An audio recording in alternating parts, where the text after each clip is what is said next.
Comrade Suresh refugee आम आदमी update से आज रक्षाबंधन के इस पवित्र दिन पे अपने विचार पेश कर रहा हूँ। अगर आपको अच्छे लगें इनको लाइक करें, शेयर करें। भारत का रहने वाला हूँ, भारत की बात सुनाता हूँ।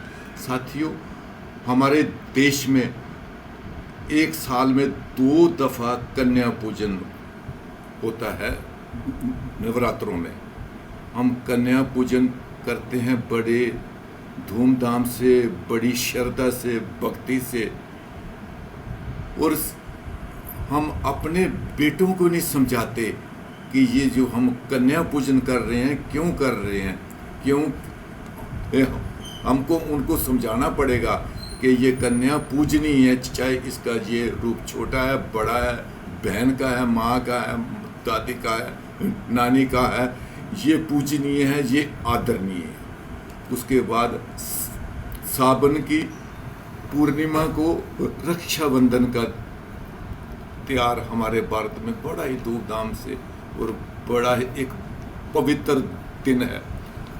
बहनें भाई को राखी बांधती हैं, ये है रक्षाबंधन। एक बहन अपने भाई से अपनी रक्षा के लिए राखी बांधती है।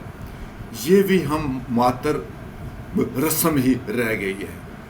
इसका भी हम अपने बेटों को नहीं समझा पाए कि ये रक्षाबंधन, अगर एक जो भाई है वो अपनी बहन की कैसे रक्षा करे, ये क्या है, ये रक्षाबंधन क्या है, हम उसको समझाते नहीं। बेटियों को समझाते हैं लेकिन बेटों को नहीं समझाते हैं। अगर हम बेटों को समझाते होते तो हाथरस जैसे कांड ना होते, बलात्कार ना होता, कत्ल ना होता, और आधी रात को बिना रस्म रिवाज के पेट्रोल छिड़कर संस्कार ना किया होता, उत्तराखंड में अंकिता कांड ना होता, हमारी बेटी के साथ, भारत की बेटी के साथ बलात्कार करके पानी में फेंक दिया गया।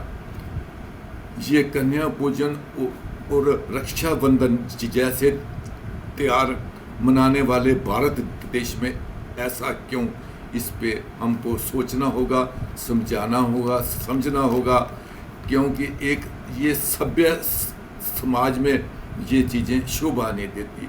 आज तो इतना हो गया कि यूएसए के राष्ट्रपति ने अपने देश में घोषणा कर दी कि घोषणा की अपनी बहन बेटियों को कि अगर भारत में जाना है तो बच के रहना है। भारत बेटियों, बहनों बेटियों के लिए सेफ देश नहीं है।